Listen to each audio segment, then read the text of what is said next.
Ola chicos e chicas de terceiro da ESO. Hoxe vamos a ver o tema da nutrición. Comezamos cunha pequena introdución. A nutrición é un proceso vital básico nos seres vivos que está composto de tres procesos: alimentación, digestión e nutrición celular.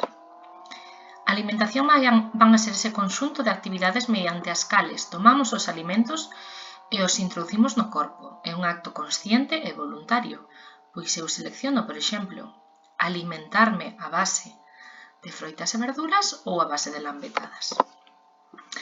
A digestión é a transformación deses alimentos en nutrientes. É un proceso que se realiza basicamente no aparello digestivo. E despois está a nutrición celular, que é como as células, a partir desas nutrientes, obteñen por un lado materia e por outro enerxía. Materia para crear novas células, novos tecidos ou reparalos, e enerxía para realizar reaccións químicas. En resumen, o proceso da nutrición é tomar alimentos, transformalos en nutrientes e despois na célula crear materia e enerxía. Na nutrición interveñen tres aparatos ou sistemas: o aparello digestivo, o aparello respiratorio, o excretor e o circulatorio. E como interaccionan entre eles? Pois os alimentos pasan por o aparello digestivo onde se dixeren, formando por un lado nutrientes e por outro a materia fecal. Os nutrientes van ao aparello circulatorio e a partir de aí se dirixen cara ás células. Así tamén, no aire que inspiramos a través do aparato respiratorio se adquire o oxígeno. O oxígeno pasa ao sistema circulatorio e despois ás células. Finalmente, as células con esos nutrientes e ese oxígeno producen CO2 e outros produtos de refugallo. O CO2 a partir do sistema circulatorio marcha cara ao aparato respiratorio e cara fora, e os produtos de refugallo van ao aparello excretor para ser expulsados. Comezamos coa primeira parte do tema, que son os nutrientes. Os nutrientes son sustancias básicas que realizan funcións específicas no noso corpo. Esas sustancias son sustancias químicas que contemos nos alimentos. Os nutrientes básicos que coñecedes, que agora cambiaremos algúns nomes destes, son os hidratos de carbono, as proteínas, os lípidos, as vitaminas, as sales minerais e o auga. Todos os alimentos están formados por un conxunto de nutrientes. Vamos a ver que hai alimentos que basicamente, pois, por exemplo, como o aceite, só teñen lípidos, pero hai outros, como o leite, pois que teñen moitos tipos de nutrientes. Teñen vitaminas, auga, proteínas, azucre, graxas. Comezamos coas funcións dos nutrientes.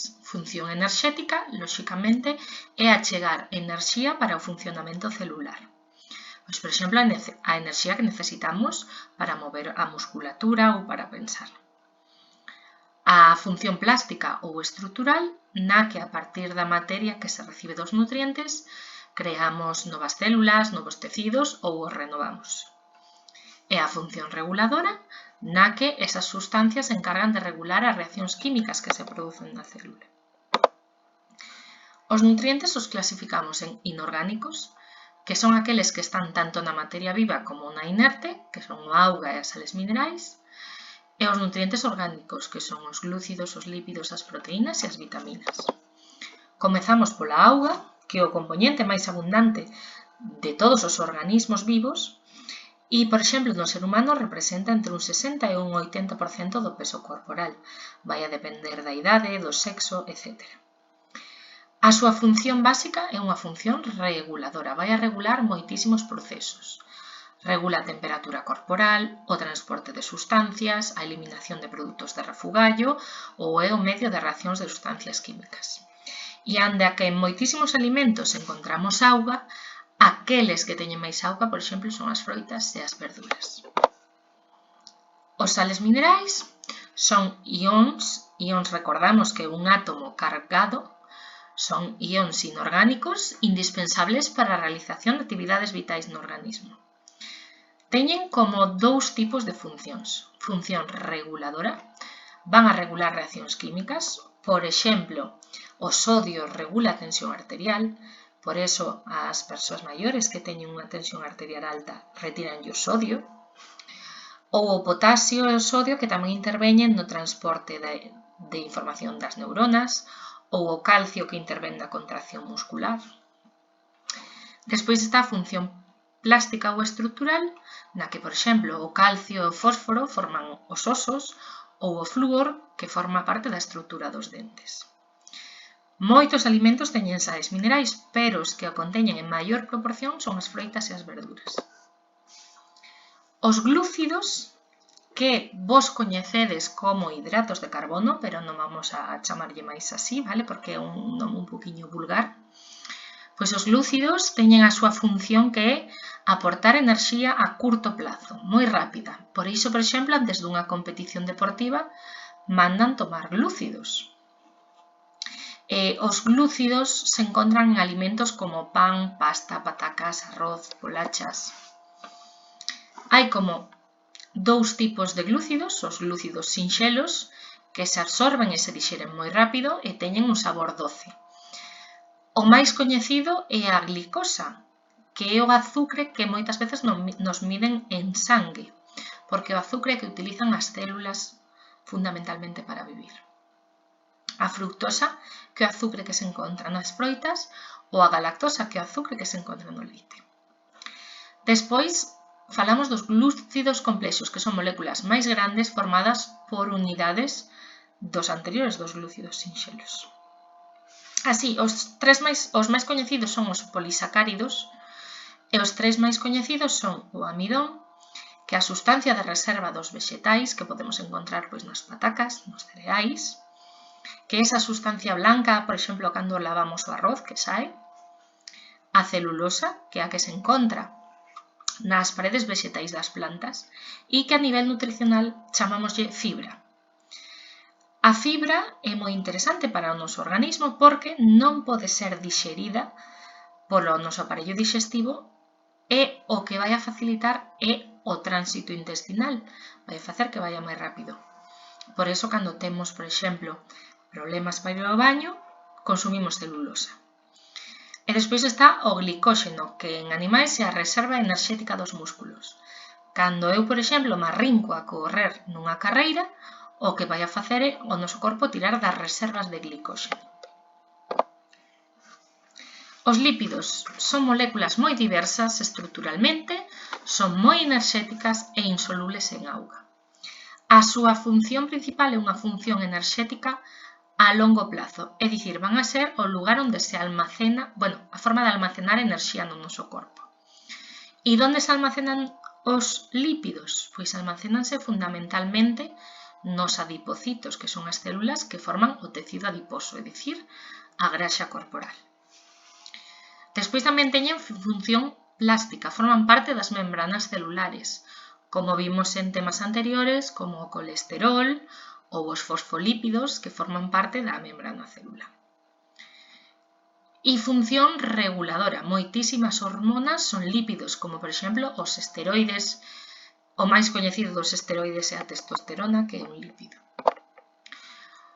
Os lípidos os encontramos de dúas formas basicamente, en forma de aceites, cando son líquidos son de orixe vexetal, ou en forma sólida, que se coñece como sebos, e son aquelas graxas de orixen animal, como a manteiga ou o tociño. Pero tamén os podemos clasificar segundo a súa estrutura, e temos os lípidos saturados, que son os de orixe animal e os de dúas plantas, o de palma e coco. Son pouco saudables, os debemos de consumir con pouca frecuencia. Por eso sempre nos recomendan, por exemplo, non consumir manteiga habitualmente ou aceite de coco. E os insaturados son os que están presentes nos animais mariños, como seguro que vos soa o omega 3 ou omega 6, ou nos vexetais, no resto de vexetais que non son palma e coco. E son saudables para a vida, os debemos de consumir frecuentemente. Despois están as proteínas. As proteínas están formadas por unha serie de unidades máis pequenas, chamadas aminoácidos, que se forman unindo varias cadeas para dar lugar ás proteínas. As funcións das proteínas son dúas basicamente, función plástica ou estrutural, pois basicamente, se quitamos as membranas da célula, basicamente a maioría, o resto, é a proteína. Por eso, cando nos, por exemplo, consumimos un filete, ven a ser basicamente proteínas. Algunhas proteínas tamén desempeñan funcións reguladoras. É o que nos coñecemos como enzimas, que son as que regulan as reaccións químicas. Por exemplo, en temas anteriores falamos de enzimas digestivas. Tamén regulan outro tipo de actividades, como as hormonas ou o transporte de sustancias como a hemoglobina, ou nos poden defender de algunhas enfermidades como serían os anticorpos, que tamén son proteínas. As proteínas as atopamos basicamente en dous tipos de alimentos. Alimentos de orixe vegetal, como poden ser os cereais, as legumes e os froitos secos, ou de orixe animal, como son a carne, o peixe ou os ovos. O último tipo de nutrientes son as vitaminas. Son sustancias orgánicas con moita diversidade estructural. Son fundamentais para a vida na súa cantidade xusta, normalmente en cantidades pequenas. Pode causar enfermidades tanto o seu déficit como o seu exceso. E teñen unha función reguladora, van a regular moitísimas reaccións químicas celulares e van a ser imprescindibles para un bo crecemento e funcionamento do organismo. Pois, por exemplo, algunhas enfermidades que se presentan cando hai falta de vitaminas serían o escorbuto, que é a falta de vitamina C, e o padecían moitos mariñeiros na época de Colón, pois non levaban comida fresca nos barcos e acababan padecendo escorbuto. Ou o raquitismo, que é unha enfermidade na que por falta de vitamina D se poden ocasionar dificultades á hora de formar os osos. Pois aquí temos todos os tipos de vitaminas que hai. Así, as máis coñecidas son a vitamina A, que, por exemplo, é a que está nas zanahorias e que inflúe na vista, como moitas veces nos teñen dito os nosos pais. Tamén é moi coñecida a vitamina B12, porque basicamente só se encontran en alimentos de orixe animal e moitas persoas veganas teñen problemas con esta falta de vitamina e algunhas máis que podedes observar por aquí. Vamos a falar agora da enerxía que nos aportan os nutrientes. Se recordamos de temas anteriores, os nutrientes e o oxígeno ao entrar nas mitocondrias son utilizados para obter enerxía, CO2 e produtos de refugallo. Segundo tipo de nutrientes que vayamos a utilizar nos vai a dar máis ou menos enerxía. Os que máis enerxía aportan son os lípidos, que aportan 9 kilocalorías por cada gramo. Os que máis aportan despois serían os glúcidos, que aportan 4 kilocalorías por cada gramo. E, finalmente, ás veces, cando hai unha falta de enerxía extrema e non hai outra fonte de onde extraelos, as proteínas ás veces se poden utilizar como fonte de enerxía. Pero estamos falando dun caso no que haxa unha desnutrición moi grave e non haxa outras fontes de enerxía de onde extraela. Canta enerxía necesitamos as persoas ou os seres vivos? A cantidade de enerxía que necesita un organismo para realizar as actividades diarias chámase gasto enerxético. Este gasto enerxético ten dous componentes fundamentais. A enerxía que se gasta para realizar unha actividade física, como andar ou practicar deportes, vai a gastar, por exemplo, moita máis enerxía ao longo dun día unha persoa que corre unha maratón que unha persoa que está tumbada no sofá. E despois tamén hai unha enerxía que depende do metabolismo basal. É dicir, esa enerxía é a que necesitamos para realizar as funcións básicas. Se eu, por exemplo, me paso todo un día tirado no sofá, o meu corpo tamén vai a gastar enerxía para respirar, para o latexo cardíaco, para manter a temperatura, para reaccións químicas.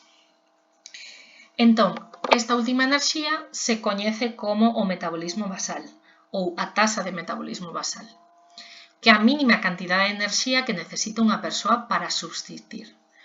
Se soe medir en repouso, é dicir, eso tumbado, a unha boa temperatura e en xaxún durante máis de 12 horas. E vai a depender moito da masa da persoa, da masa corporal, da idade, do sexo. Por exemplo, os homes gastan moita máis enerxía que as mulleres, ou coa idade se gasta menos enerxía, por iso unha persoa maior ten que coidar moito o que come, porque enseguida supera a súa taxa de metabolismo basal.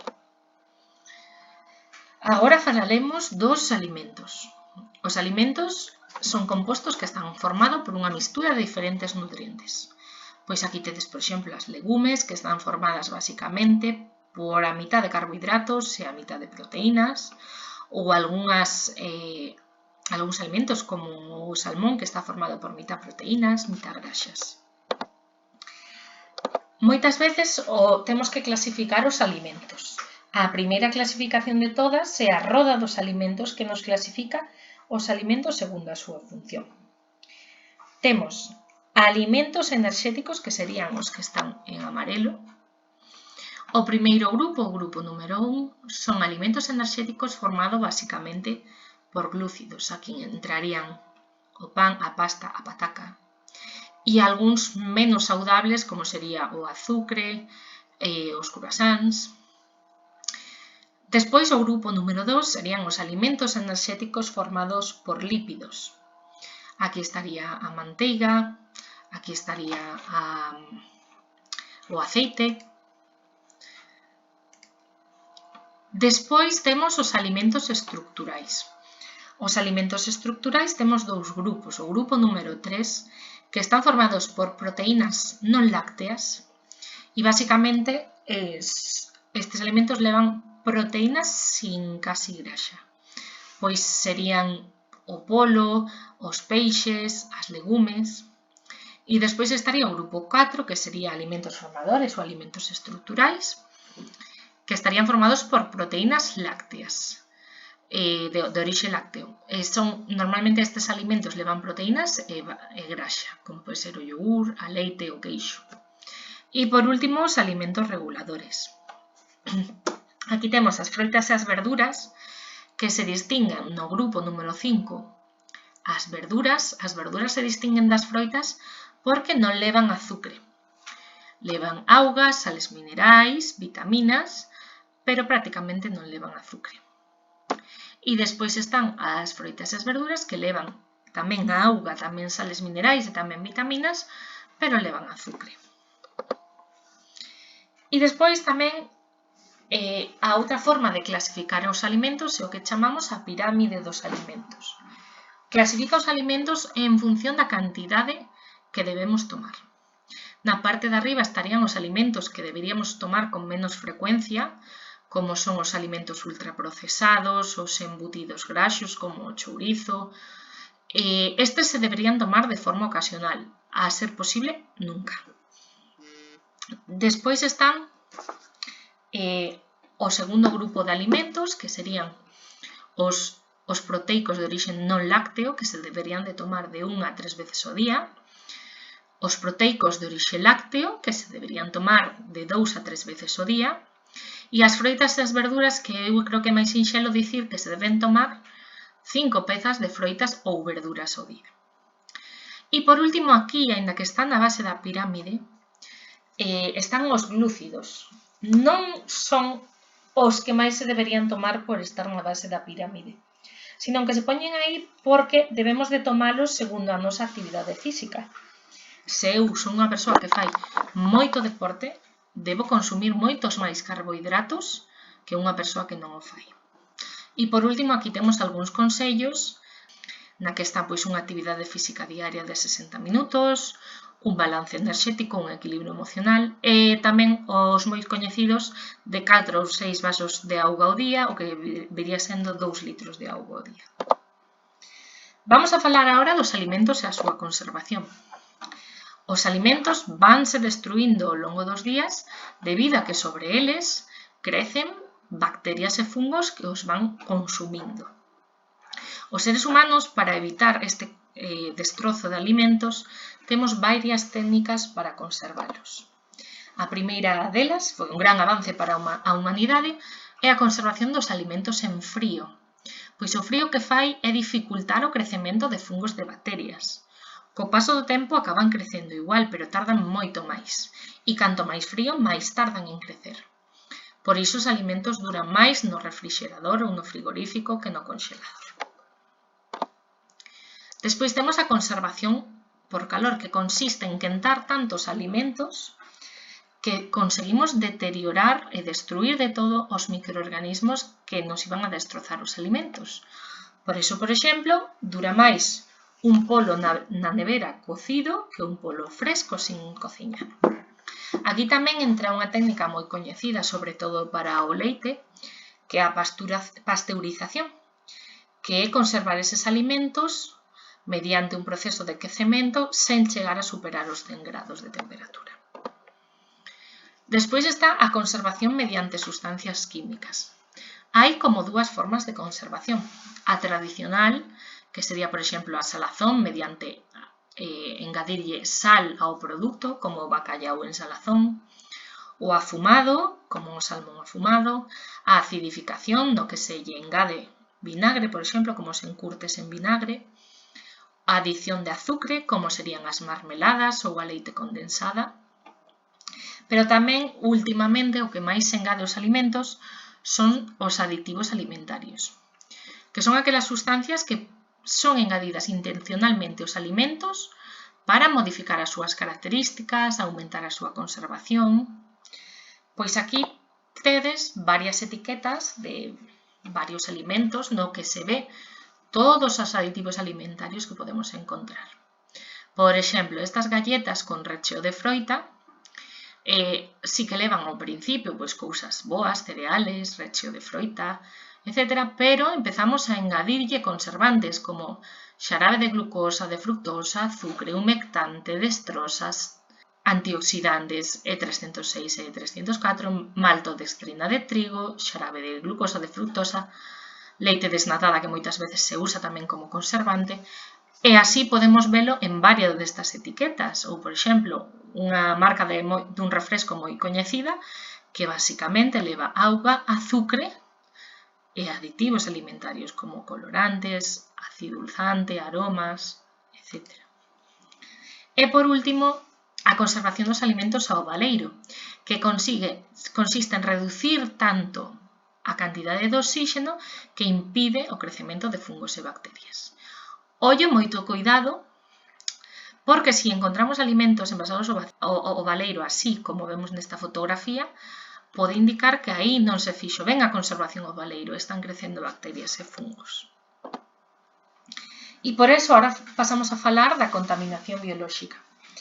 A contaminación biolóxica se produce cando nos alimentos crecen bacterias e fungos, o que fai que se estropeen e ao consumir podamos sufrir distintos tipos de enfermidades. Vamos a falar dos microorganismos máis comuns na contaminación dos alimentos. Temos a contaminación por Escherichia coli, que é unha bacteria que produce toxinas mortais. Se poden encontrar en carnes mal cociñadas ou en produtos crús ou tamén en augas contaminadas. A Escherichia coli normalmente que se encontra vivindo no colon de diversos organismos e entón pode acabar pois formando parte desas augas residuais ou deses alimentos contaminados. Os seus síntomas produce cambras estomacais agudos, diarrea con sangue e náuseas, son os máis comuns. Despois temos unha bacteria moi peligrosa, que é a Clostridium botulinum, que é unha bacteria que produce toxinas moi mortais e moi graves. Se encontran en alimentos enlatados ou envasados ao baleiro e produce sintomatoloxía moi grave, como sequedade na boca, visión borrosa ou dobre, náuseas, vómitos, diarrea, estreñimento, debilidade, parálise muscular e incluso podería causar problemas para respirar ata matar a persoa. A salmonela, que é unha bacteria moi común e encóntrase principalmente en ovos mal cociñados, como nunha tortilla pouco cociñada ou nunha maionesa casera, e produce diarrea, febre, vómitos, dor de cabeza, náuseas, cambres estomacais. A triquinela é un tipo de verme, un nematodo, parásito que se colle cando se consumen as larvas que crecen neses alimentos que levan triquinela. Onde os encontramos principalmente? En carne crúa ou mal cociñada ou en embutidos que non pasen o control de calidade. Porque normalmente, cando se van a facer embutidos ou carne, os veterinarios ou os do matadero fan unha revisión desta triquinela. Se nos matamos, por exemplo, animais na casa para consumo, se non levamos a analizar esa carne, pode ter triquinela. E produce unha sintomatoloxía bastante curiosa. Febre alta, dor e sensibilidade muscular, hinchazón nas pálpebras ou o rostro, debilidade, dor de cabeza, sensibilidade á luz e ollos vermellos. Moi coñecida tamén que a Toxoplasma gondii é un protozoo parásito que se aloxa no sangue e se pode transmitir ben por consumo de carne crúa ou a través dos gatos. É unha enfermidade que normalmente nas persoas cun sistema inmunitario xa non causa grandes estragos, pero sí que pode causarlle problemas a mulleres embarazadas, pois pode provocar un aborto espontáneo. Tamén é moi coñecido a anisake, que é un verme, un nematodo parásito, que se pode coller por consumo de peixe cru ou cefalópodos crus. E produce cadros mixtos entre unha clínica gastrointestinal e unha alerxia. E esta imaxe é para recordarvos que é moi importante a hora de cociñar ter cuidado coa contaminación que se chama cruzadas. Eu, por exemplo, corto un peixe con anisake nesta táboa e despois nesta mesma táboa corto un tomate para a ensalada, esa ensalada vai a estar infectada con anisake, aunque originalmente non tivera anisake o tomate. Tamén vamos a falar da contaminación química dos alimentos que se produce pola presenza de sustancias químicas contaminantes nos alimentos, e así as que últimamente máis se fala están os microplásticos que se encontran na cadea alimentaria do mar, as hormonas que se inxectan a animais de cría como as vacas ou os porcos nas granxas, tamén temos os insecticidas ou os herbicidas en plantas ou os metais pesados tamén en cadeas alimenticias mariñas. E por último, se pode dar a contaminación física. Isto é algo moi raro, non soe suceder, pero podense presentar materiais estranos nos alimentos, pois osos, por exemplo, nos nuggets, ou pedras nalgúns alimentos procesados. É moi raro, non adoitan suceder. Ahora vamos a falar da dieta. E que é unha dieta? Non é o que pensamos habitualmente de algo para adelgazar, non.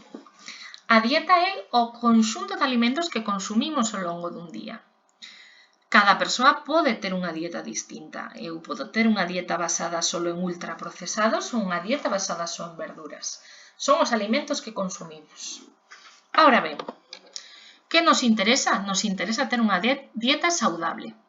Unha dieta saudable é completa, porque ten todos os grupos de alimentos e, por tanto, de nutrientes necesarios para o organismo.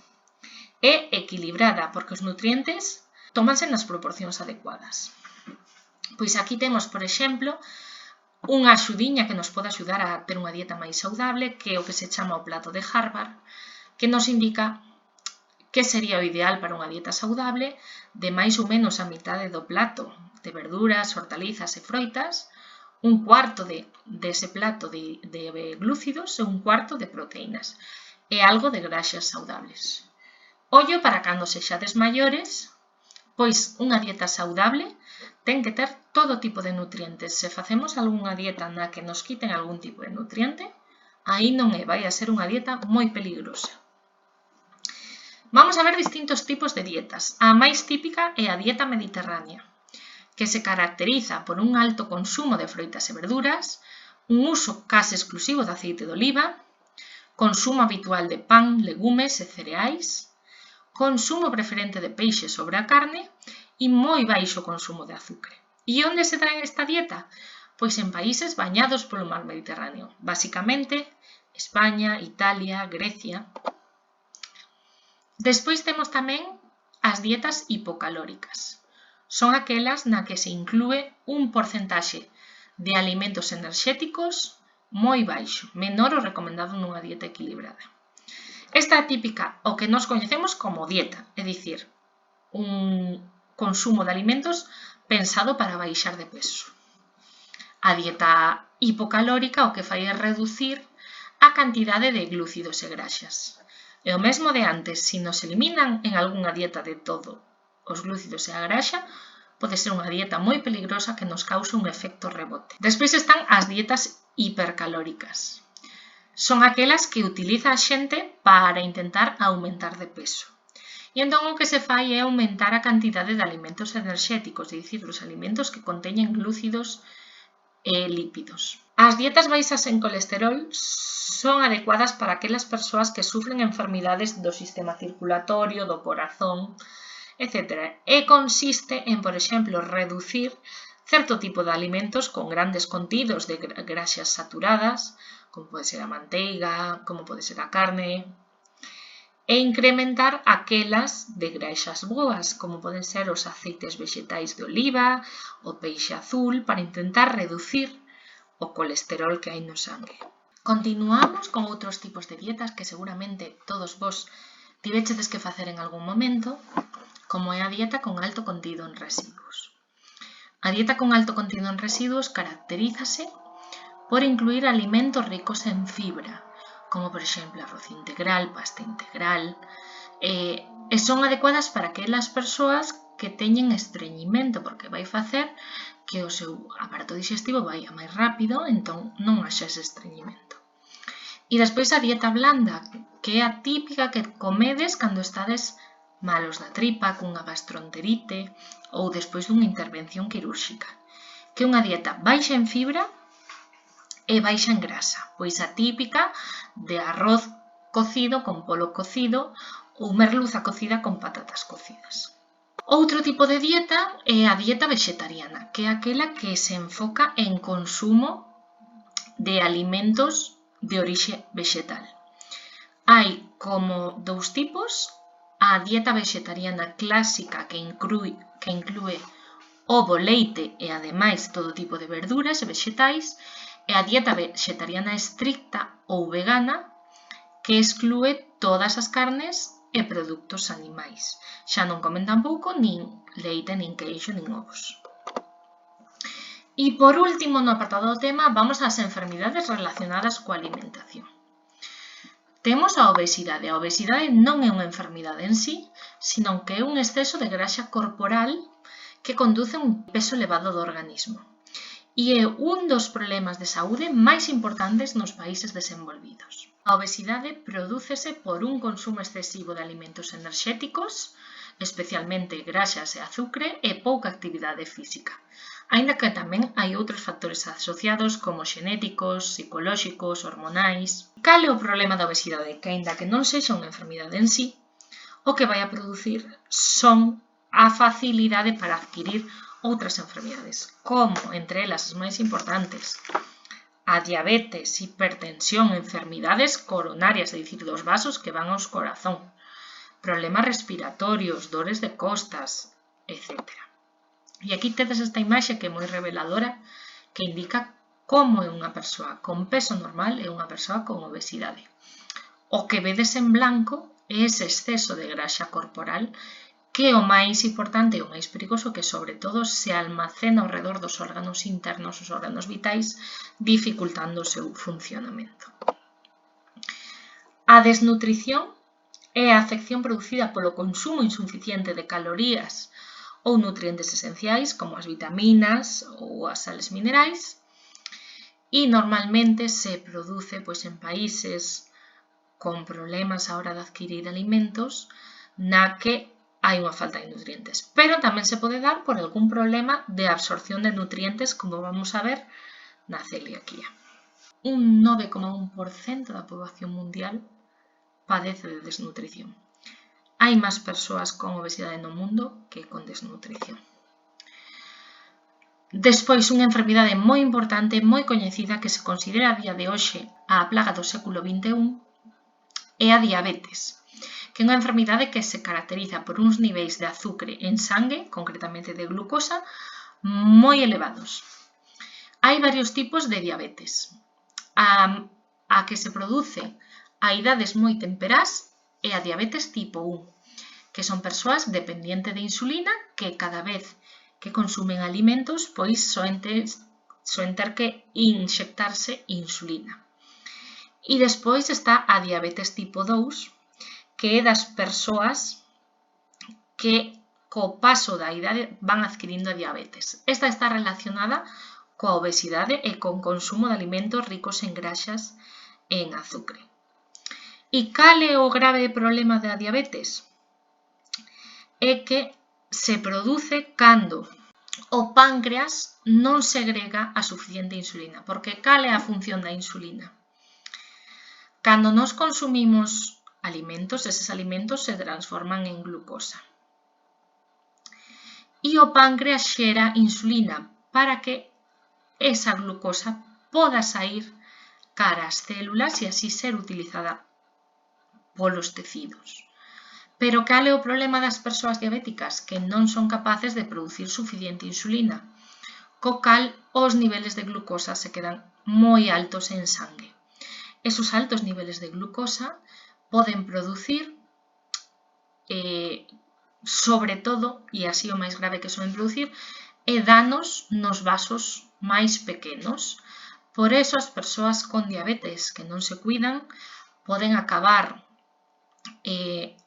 con morte celular en dedos das mans e sobre todo dos pés, daí o pé diabético. Poden acabar con ceguera diabética porque a glucosa destroza eses vasos pequenos e tamén, por exemplo, con problemas nos riles porque a glucosa destroza os vasos pequenos dos riles. E así tamén, para engadir, hai outro tipo de diabetes máis rara, que a diabetes xestacional, que se produce nas mulleres embarazadas. Por último, as características máis típicas da diabetes, os síntomas, serían a polidipsia, que as persoas con diabetes teñen moita sede, poliuria, producen moitos ouriños, e polifaxia, teñen moita fame. E agora vamos a falar de unha cousa que está moi en auxe hoxe en día, que son os picos de glucosa.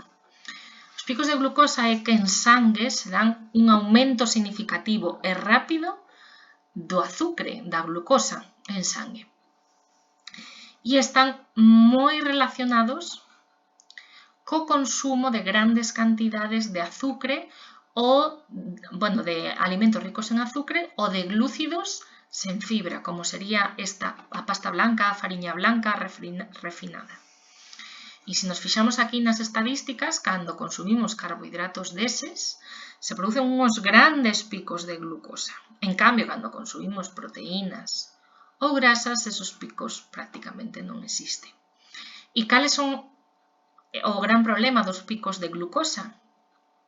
Que a curto plazo nos dan sensación de cansanzo, dese baixón físico, dificultade para concentrarse e, sobre todo, está creando problemas porque xera antoxos de doce e unha necesidade de comer constantemente. Por eso está moi relacionado con esa sensación de saciedade, que cando consumimos alimentos ricos en azúcares ou en glúcidos sen refinar, temos máis fame. E a longo plazo, o gran problema é que pode xerar resistencia á insulina e acabar en diabetes. Despois temos a arteriosclerose. A arteriosclerose é un engrosamento das paredes das arterias debido á acumulación de ateromas, que son placas de colesterol. Cando nos consumimos máis colesterol do que o noso corpo necesita, ese colesterol se vai acumulando nas paredes dos vasos sanguíneos, impedindo a circulación sanguínea. Se este vaso sanguíneo se tapona totalmente e, por exemplo, ao final dese vaso sanguíneo encontramos o corazón, deixa de chegar sangue ao corazón e se pode producir morte desas células cardíacas, o que coñecemos como infarto. E por que se soe producir arteriosclerose? Por un alto consumo de graxas de orixe animal. Tamén vai asociado ao sedentarismo ou ao tabaquismo. E por eso, para evitala, simplemente debemos reducir os alimentos con graxas animais, como son a manteiga, a carne vermella, etc. Outra enfermidade moi coñecida é a celiaquía. A celiaquía é unha enfermidade caracterizada pola inflamación crónica do intestino delgado. O glute, como vedes aquí na imaxe, vai destrozando as vellosidades intestinais ata que quedan planiñas. Isto fai que as persoas con celiaquía, aparte de sufrir grandes dores na zona abdominal, acaben desnutridas porque o seu corpo non é capaz de absorber suficientes nutrientes. A celiaquía non é unha alerxia, nin tampouco é unha intolerancia, é unha reacción autoinmune que causa inflamación no intestino delgado e dificulta a absorción de nutrientes. Unha persoa con celiaquía que consume glute pode ter diarrea, fatiga, pérdida de peso, erupcións na pel, ventre inflamado, atrasos no crecemento e no desenvolvemento por esa falta de nutrientes. Non ten cura, a única solución é que a persoa celíaca non consuma glute.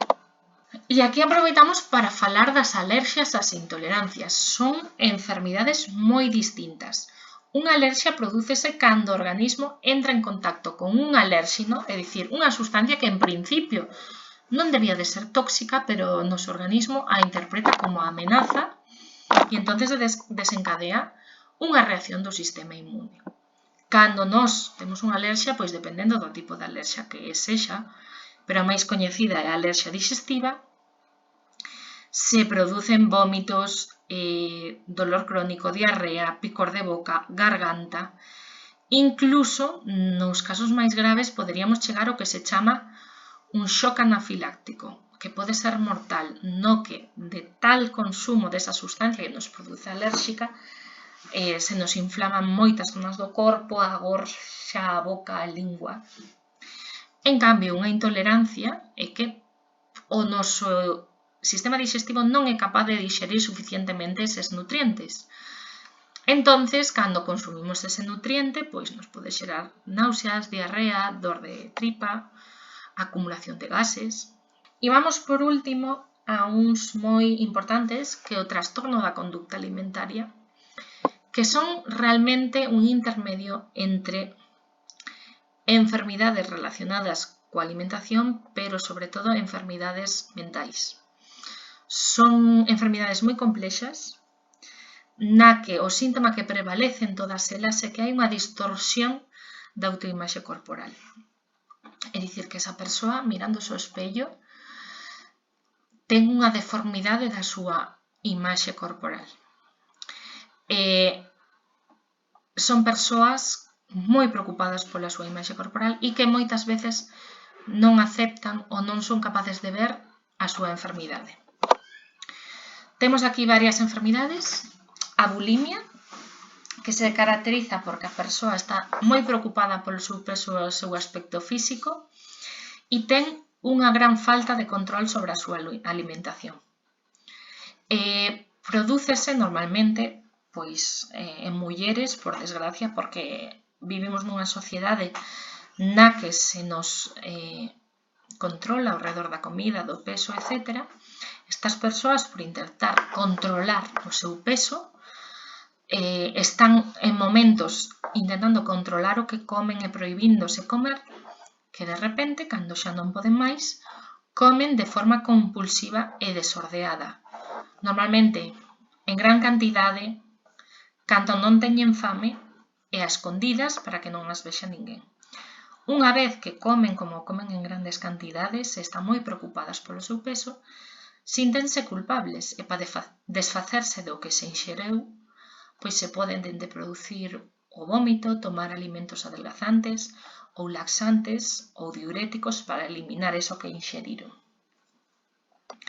Tamén unha moi coñecida é a anorexia, na que se caracteriza por persoas con gran medo a gañar de peso e esa tamén percepción distorsionada da realidade, igual que a anterior é unha enfermidade casi máis relacionado coa mente que coa alimentación, e na que a persoa se ve obesa a pesar de ter unha delgadez extrema.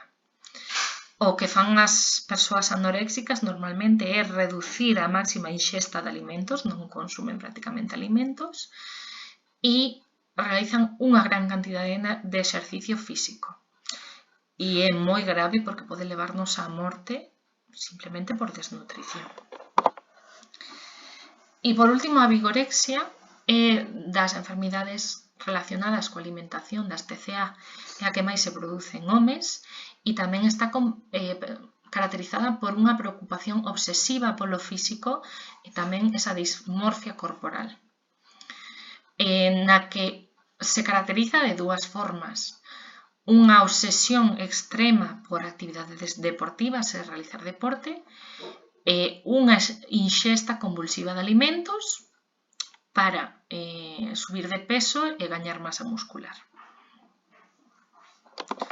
Así que, por favor, se alguén da vosso redor presenta algunha destas enfermidades, como son enfermidades que as persoas que a padecen lle custa moito identificalas, pedide axuda, axudade aos vosos arredores, ou se vos mesmos detectades que padecedes, pedide axuda.